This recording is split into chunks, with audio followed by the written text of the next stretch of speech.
Irulegiko irratiak 44 urte bete ditu eta urte hurren berezirako kontzertu berezi antolatu dute Baigorrin. Arratsaldeon ikusentzuleo justuki Baigorritik eta honen karietara bertako seme bati Erramon Martekorenari omenaldi egin diote. Jarraien eskainiko izkizuegu iritzi kanta eta doinu edernak, baina lehenik asteburuak utzi digun aktualitatea. Ongi etorri.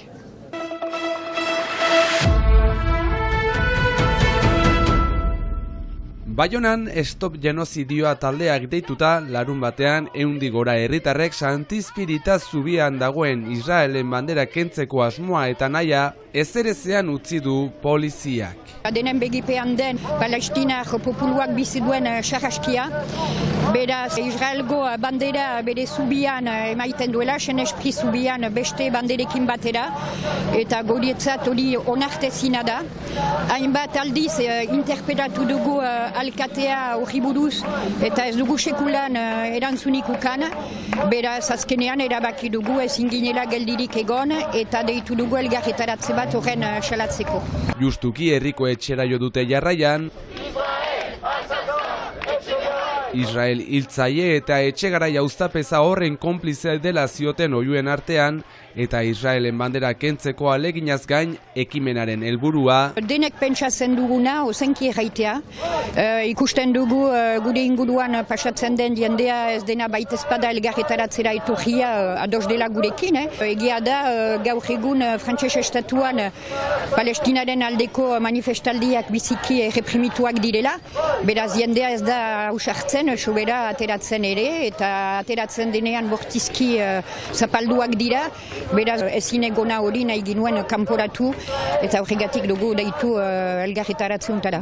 Eta horren atzean, hainbat arrazoi da dela uste dute. Ikusten da Eurovisioan Israel dagoela naiz eta Europako herrialde batez izan, ikusten da prentsean ere eta telebistetan zentsura mota bat badagoela Palestinari buruz eta askoz gehiago aipatzen dela Ukraina. Pentsatzen dugu bai badirela interes ekonomikoak ere, politikoak, eta horren arabera jokatzen dutela eta humanismorik gabe. Herriko etxetik azokara ere joan dira, baita Baiona txikian barne ibili ere berriro Santizpirita zubira itzuli eta eserialdi batekin berau blokatu aintzin.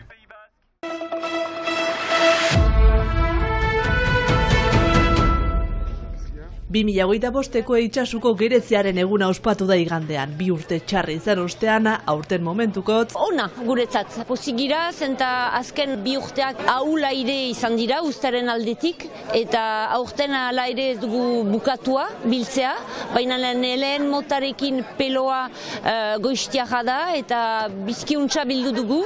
Bigarrena da xapata mamixuriarekin, eta hori ere askiuntza bildu dugu. Orain gelditzen da niretzat bederen gelditzen da oraindik beltxaren biltzea, gerezi beltxa, eta normalki heldu den astean, aroa gure alde balin bada bederen, normalki askiuntza joan behar luke. Halaber, azken urteetako joerak kezka eragiten du ekoizleen artean. Azken 30 urtetan nabarmen aldatu baita joera.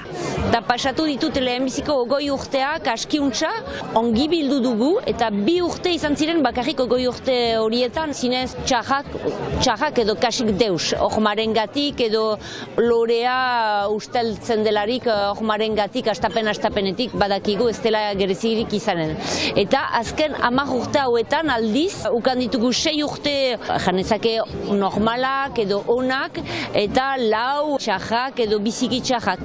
Beraz, gure beldurra da, pixka bat aroaren gatik edo klima aldaketaren gatik, badira alako momentu batzuk edo ahiarekin edo ohma loretzearen mementoan, eta orduan dena desegiten alda.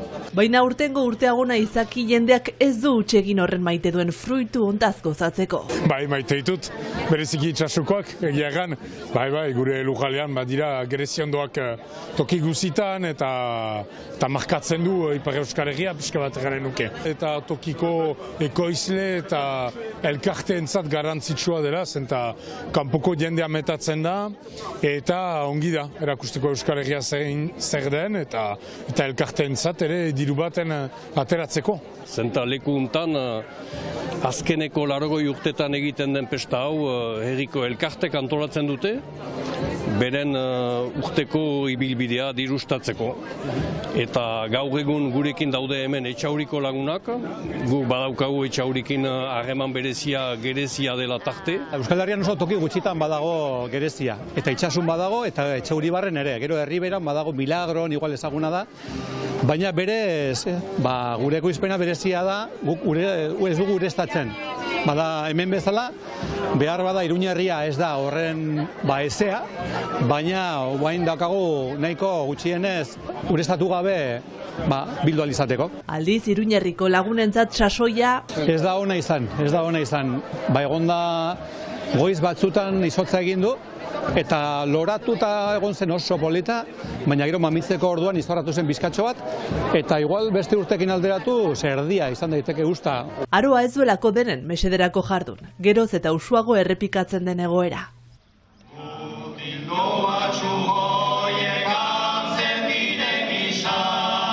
Baigorriko eliza lepo, mukuru bete da Irulegiko irratiaren 54. urtemugaren karietara Erramun Martikorenari egin dioten omenaldia bertatik bertara ikusi eta entzuteko. Euskal kantugintza eta euskal irratiak edo euskal irratigintza nahi ala ez, elgarri lotiak dira, elgar osatzen dute, eta hemen basena barren badugu euskal kantugintzan referente handi bat, Erramun duguna, eta kanpaina urte horoz egiten dugu irratien alde, eta kanpaina denboran entzatzen gira gure kulturaldia antolatzen, eta hor eginen, antzerkia egin dugu, kantuaren ingurian ere zeite muntatu behar dugu, eta Erramun ere astapenetik hor baitugu kan irratien inguruan, bai denboran emankizun batzutan parte hartzen zuen kantuari buruzko saioetan, eta beti irratien aldeko kantaldietan, eta beti onduan ukan dugu.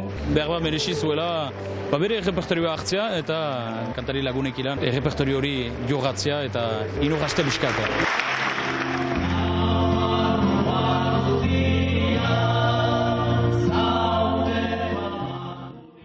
Ni urte pare bat lehenago hasi nintzen, hola ibiltzen eskolerri guzian, eta eta irratia hasi zen handik 2 urtera.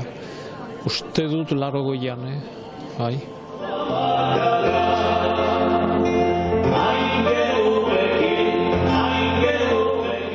Eta lagun handana bildu dira bide hori goratzeko Baigorrin. Besteak beste, Aire Aizpak, Mikel Marquez, Niko Etxart, Pantsoa eta Peio eta Aine Dualde.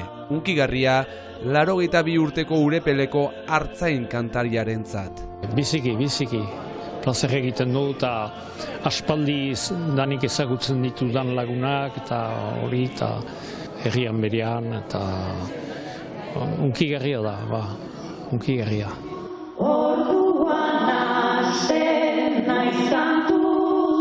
Eta beharrezkoa lagun horientzat bertan egotea. Irratiarentzat eta Erramunin nola ez, zor diogu, nonbait, denek ere. Kantagintzan eta kulturan parte baten zati bat da, beraz, ezin dugu ez esan olako gomita bati. Eta beharrezkoa ere, Irulegiko irratiek euskararen alde egin duten ekarpena lehen lerroan eman eta eskertzea.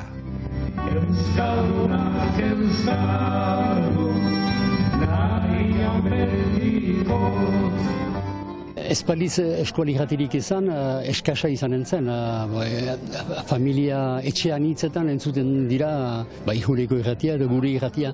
Eta zaila da irrati horientzat frantsesaren eragina handia da edo telebista edo irratiekin. Beraz, lan edera egiten dute irrati horiek, eta gero lotua dira jendearen biziari beste hurbiltasuna. Bai, eta euskal gintzari ikuste laguntza handiak egarri dutela. Euskara agotza zena toki eginetan, eta ez pentsa bakarrik hirietan, baizik eta herritikitan eta beste, eguneko hizkuntza bihurtu dela, Jogiztu izan nahi Euskara salbu denik, batez ere, eta ez da bat ere hori, baina, bintzat, beragitan berritzartu da, eta horrek lan handia egin dute alde hortatik irratiek bai. Baitiak galtegin zautan, onik itzanen. Lotsa zen jendea eskoraz mintzatzeko. Beraz ikustea eskualkantua, irratiak eta lotsa hortatik ateratzen gira eta ikusten dugu gure mintzaira beste edozoin mintzairaren parekoa dela. Eta ez du mintzaira batek gaintasuna hartu behar. Denak berdinak gira. Hori zaila da urektaraztea bai Paris eta Madrileri.